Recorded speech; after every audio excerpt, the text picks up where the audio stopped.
नमस्कार, देवभूमि लाइव देख रहे हैं आप। आपके साथ मैं हूं सुरभि तिवारी। बीजेपी अध्यक्ष जेपी नड्डा देहरादून पहुंचे। यहां सियासी तनातनी के बाद अब अहम ये दौरा उनका माना जा रहा है। मैराथन बैठकों का ये दौर करीब 5 से 6 घंटे चलेगा। नड्डा गढ़वाल मंडल की 41 विधानसभा सीटों पर दमखम परखेंगे।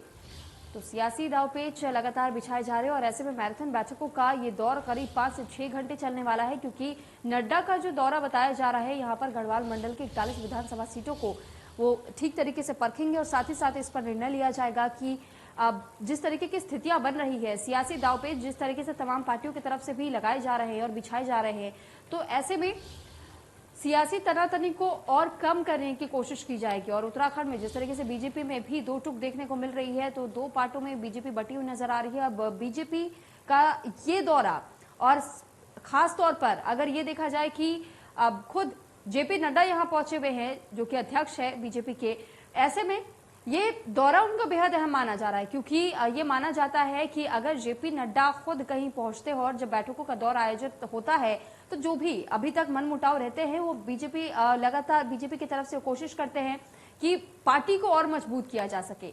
और ऐसे में इसी वजह से जेपी नड्डा का ये दौरा बेहद खास माना जा रहा है, क्योंकि 41 विधानसभा सीटों पर दमखम भी परखने जा रहे हैं। तो लगातार वो विधायकों की जो रिपोर्ट होती है उस पर भी नजर रखते हैं कि कौन सा विधायक आखिर किस कदर काम कर रहा है और किस तरीके से अपनी बूथ को मजबूती देने का काम कर रहा है। तो मैराथन बैठकों का दौर आज भी बताया जा रहा है कि अगर जेपी नड्डा बैठक लेते हैं तो फिर ऐसे में 5 से 6 घंटे ही बैठक चल सकती है और साथ ही तमाम विधायकों के साथ भी बैठक कर सकते हैं, अधिकारियों के साथ भी बैठक हो सकती है और कई मुद्दों पर भी विशेष तौर पर गहन चर्चा हो सकती है, क्योंकि जिस तरीके से हरक सिंह रावत ने अपनी नाराजगी जाहिर की थी, इस पर भी चर्चा हो सकती है। हालांकि मुख्यमंत्री से मिलकर के आ चुके हरक सिंह रावत, लेकिन अभी तक इस बात को लेकर के स्पष्टीकरण जारी नहीं किया गया है कि आने वाले समय में क्या होगा, क्योंकि अभी जेपी नड्डा का जो दौरा है उसको लेकर भी कयास जताए जा रहे हैं कि इस पर भी विचार विमर्श किया जा सकता है।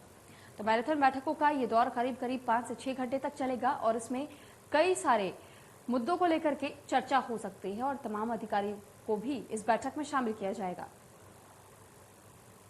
तो देहरादून से खबर आपको बता रहे, देहरादून का दौरा है जेपी नड्डा का और बीजेपी अध्यक्ष जेपी नड्डा इस दौरे पर जब पहुंचे तो उनका स्वागत भी हुआ और अब जो बैठकें होने जा रही हैं, बैठकों पर भी सबकी नजर बनी हुई है।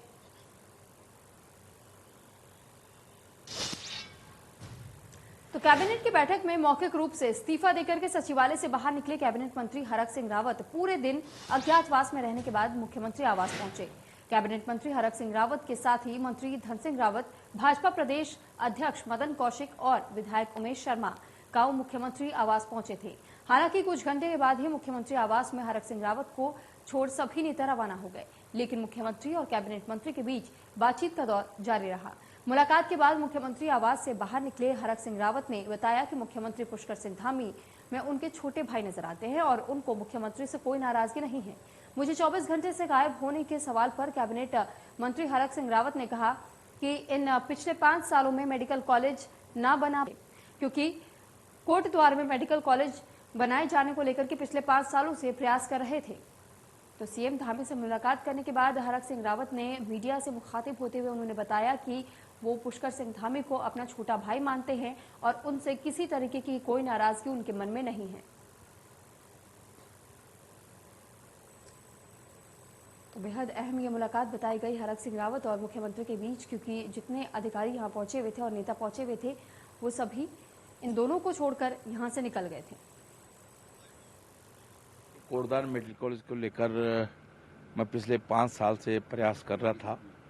त्रिवेंद्र राव जब मुख्यमंत्री थे तब भी मैंने बहुत कोशिश की, लेकिन उसमें त्रिवेंद्र राव जी ने ये कहकर कि बिजनौर के लोगों को कोटद्वार मेडिकल कॉलेज में इलाज होगा, ये कह के उन्होंने टाल दिया। लेकिन आज मुझे खुशी है कि मैंने कल भी कैबिनेट में इस मामले को उठाया, लेकिन जब मेरी बात नहीं सुनी गई तो मैंने नाराज़गी व्यक्त करके मैं कैबिनेट छोड़ के चला गया।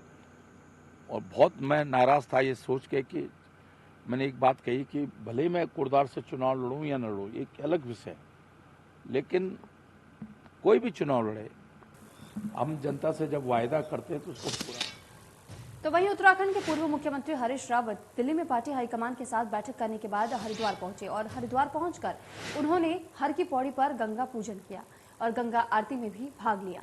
इस दौरान हरीश रावत ने कहा कि पार्टी हाईकमान ने उन्हें सबको साथ लेकर के उत्तराखंड विधानसभा चुनाव लड़ने की बात कही। हरीश रावत ने कहा कि उत्तराखंड चुनाव उनके ही नेतृत्व में लड़ा जाएगा और चुनाव जीतने के बाद वो सोनिया गांधी से बात करेंगे कि उत्तराखंड को एक प्यारा मुख्यमंत्री दिया जाए।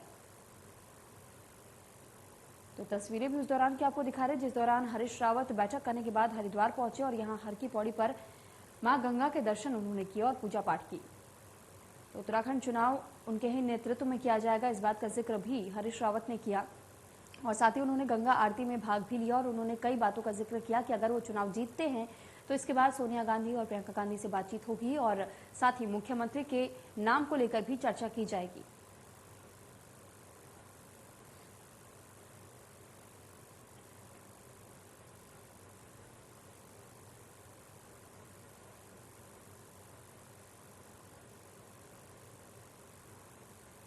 तो ये कुछ तस्वीरें आपको हरीश रावत की दिखा रहे हैं जब वो हरिद्वार पहुंचे हुए थे और उन्होंने गंगा आरती में भाग भी लिया, मां गंगा के दर्शन किए, पूजा पाठ किया और उसके बाद उन्होंने मीडिया से बातचीत भी की। मीडिया से बातचीत करते हुए उन्होंने कई बातों का खुलासा भी किया। उन्होंने बताया कि किस तरीके से आने वाले चुनाव में उन्हें पूरे कांग्रेस पार्टी को साथ लेकर के चलना है और आगे बढ़ना है और साथ ही उन्होंने कहा है कि अगर कांग्रेस पार्टी की जीत इस चुनाव में होती है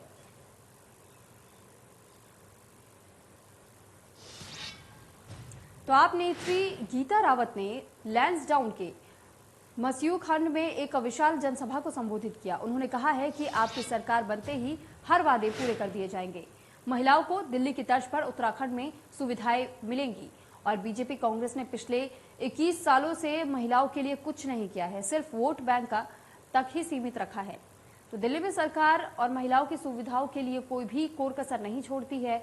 आज उत्तराखंड की महिलाओं की हालत बद से बदतर हो गई है, लेकिन आज तक महिलाओं के विकास के लिए कोई भी कारगर योजनाएं नहीं बन पाई है। उन्होंने ये भी कहा कि दिल्ली में सरकार बनाने के पीछे महिलाओं का बहुत बड़ा योगदान रहा। अरविंद केजरीवाल जी ने जिस प्रकार माताओं और बहनों को दिल्ली में सभी सरकारी बसों में निःशुल्क यात्रा की सुविधा दी है, उससे महिलाएं खुश हैं। उन्होंने कहा कि मुफ्त बिजली पानी मिलने से महिलाओं को खास तौर पर राहत मिली है। योजनाओं से महिलाओं को प्रत्येक महीने लगभग 5,000 रुपए बचत के रूप में प्राप्त होते हैं। महिलाओं की सुरक्षा के लिए दिल्ली में 2 लाख कैमरे भी लगवाए गए हैं।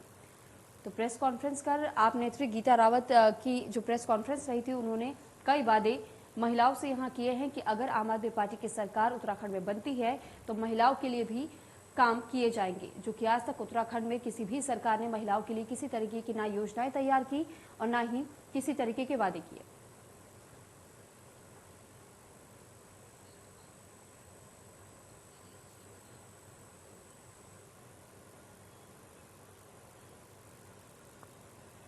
तो आप नेत्री गीता रावत की प्रेस कॉन्फ्रेंस रही थी और इसी प्रेस कॉन्फ्रेंस में उन्होंने कई बातों का जिक्र किया।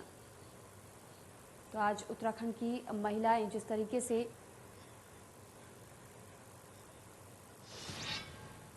हरिद्वार में आम आदमी पार्टी प्रभारी नरेश शर्मा ने प्रेस कॉन्फ्रेंस की। गन्ना मंत्री यतीश्वरानंद ने काफी सवाल भी उठाए और गन्ना मंत्री कर रहे हैं अपने पद का दुरुपयोग, ये कहना नरेश शर्मा का था। आबकारी अधिकारी को हरिद्वार लाने की कोशिश आम आदमी पार्टी इसका विरोध करती है और आबकारी विभाग से यतीश्वरानंद जी का क्या लेना देना और इसको आम आदमी पार्टी कदापि बर्दाश्त नहीं करेगी, तो ये कहना है नरेश शर्मा का। गन्ना मंत्री अपने पद का दुरुपयोग कर रहे हैं, ये आरोप भी नरेश शर्मा द्वारा लगाए गए।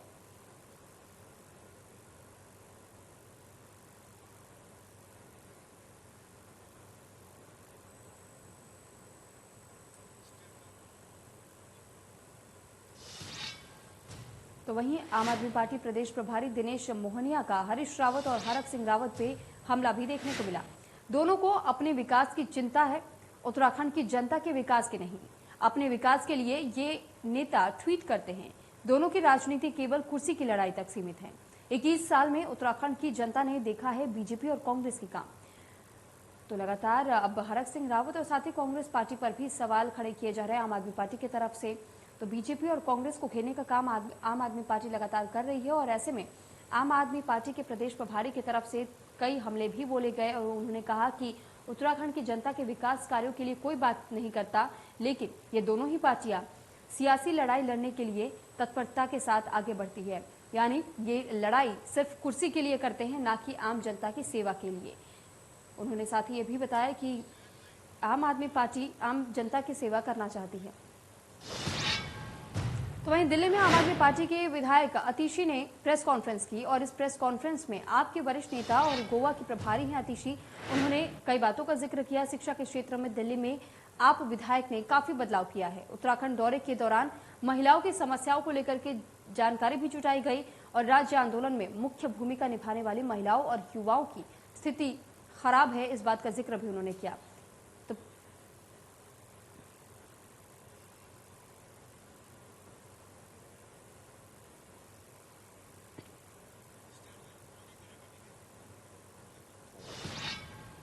फिलहाल देवभूमि लाइव में मेरे साथ इतना ही। आप बने रहिए इंटरव्यू के साथ। नमस्कार।